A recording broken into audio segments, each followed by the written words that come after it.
crashed, if you will. Yes. It crashed and burned. Do you think that is an essential component of getting in the flow? Definitely. Definitely. And I kind of intuited that way because I had similar experiences where I literally pushed myself to the limit. And if you look at the history of whether it's advanced mystics, whether it's high-performance athletes, whether it's great scientists or composers or artists or whatever, if you notice that what I've noticed is there's a common trait. And the common trait seems to be a willingness to push their self to the absolute limit. To go to the threshold of their capacity, whether it's physical, mental, emotional, whatever that heart center is going to take you. And that's where the breakthrough happens, literally, when you break down. So it's kind of like break down, break through. Yep. In other words, we're all operating on what I feel is a certain paradigm, an operational system, if you will, that helps us navigate through our social structure class, through our environment, our friends, our job, maybe our career, maybe our family life, or all that stuff. And when you start really, really going towards the truth, really, really aligning with your own intention and vitality, or who you are inside, you get into what Tone's talking about here, connecting with the source of knowledge within yourself. The challenge that's going to come up is it's going to get chaotic. It's going to get a little messy. I mean, that's pretty much the standard issue of most people I've seen that have spent time with that. And what we want to encourage you is that's okay. And you need to be okay with that, or otherwise you're going to keep, just doing another spin on the turn. If you're not ready for that, I think that's okay. I think maybe, there's a time and a place, to spin within the circle of life until you're done spinning with it. And if you're enjoying that role of just going around and around and having that experience, that's cool too. There's nothing wrong with that. But if you're really inspired, you really want to go, you're going to have to go to that breaking point and then beyond. And so, what do you think the characteristics of that is? Well, I was talking about this today a little bit we were talking about mental beliefs and attitudes in one of my Vital Power Hour calls. And it's really the difference between goals and intentions.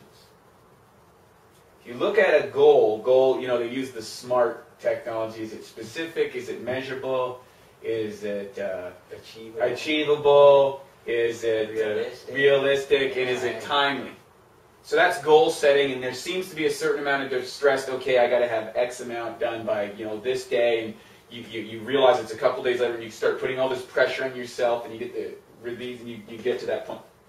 But I think goal setting is a really good skill set to learn and go through. But it comes to a point where achieving the goals is really not that big of a deal. I know in my own self, after you win a championship or two, it's not the championship that really matters. The championship was a marker, right, to pull you to that point. But it's not the outcome that matters. It's the process that you fall in love with. And if you don't fall in the process, boy, you're setting up for a disappointment. So after hitting a lot of my goals, but still not being fulfilled inside, I recognized there was a flaw. There was a flaw in my thinking. There was a flaw. So the paradigm of goal setting didn't suit me anymore. And that's when I discovered intention. And Wayne Dyer came out with a great book about the power of intention, which I think is a much better explanation of how the world works as opposed to, say, the law of attraction.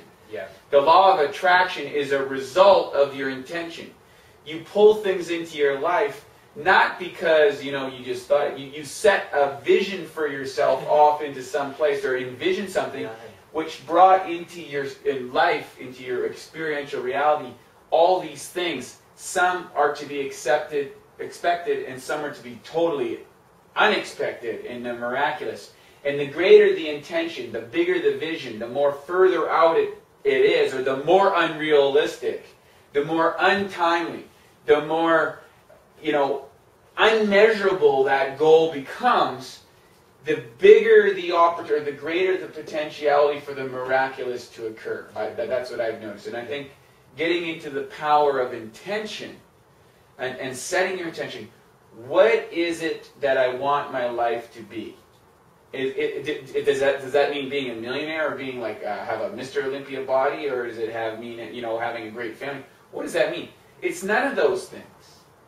Really, we project those kind of things on onto things, but really, what is it that we want to be? I think we all want to realize the truth, realize our own self, to express our own potentiality. Mm-hmm. And if you, from that point, the self-guidance system is joy.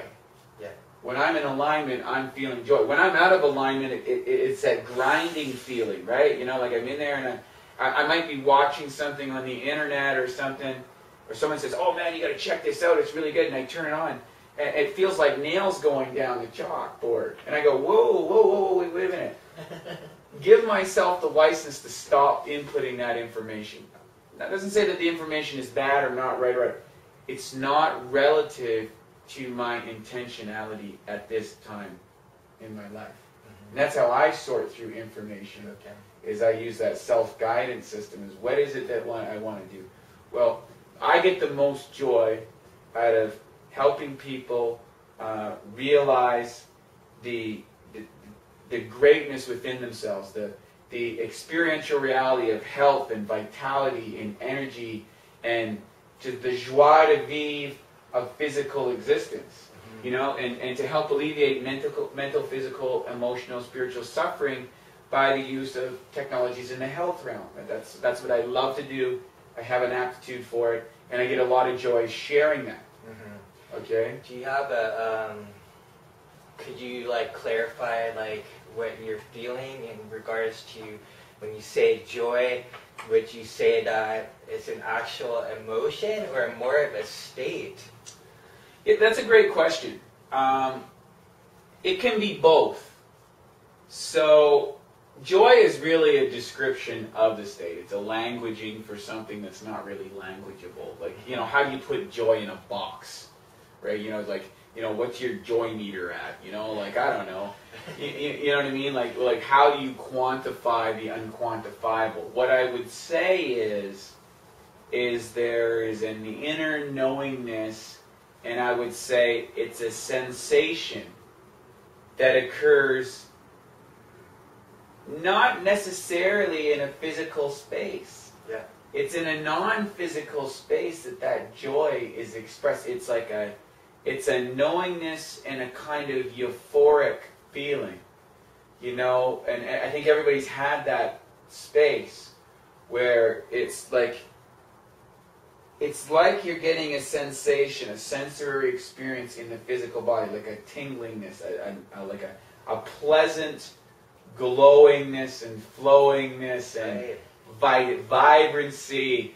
And the mind slows down, and you're not thinking about your problems, you're not thinking about your bills, you're not thinking about your responsibility. You are just present in alignment like a surfer on the wave. Right. You are not behind the wave, you're not in front of the wave, you're right on the crest of the wave, and there is nothing but just right there. There is nothing else. You are completely one. You're not even responding. The responding and reaction aren't happening. You're not anticipating either. But it's a simultaneous flowingness which directs itself, and as soon as you kind of think about it, it's gone. It's gone. It's gone. And that's why I wanted to make the distinction on that as well, because a lot of people mistaken love as something that's an emotion.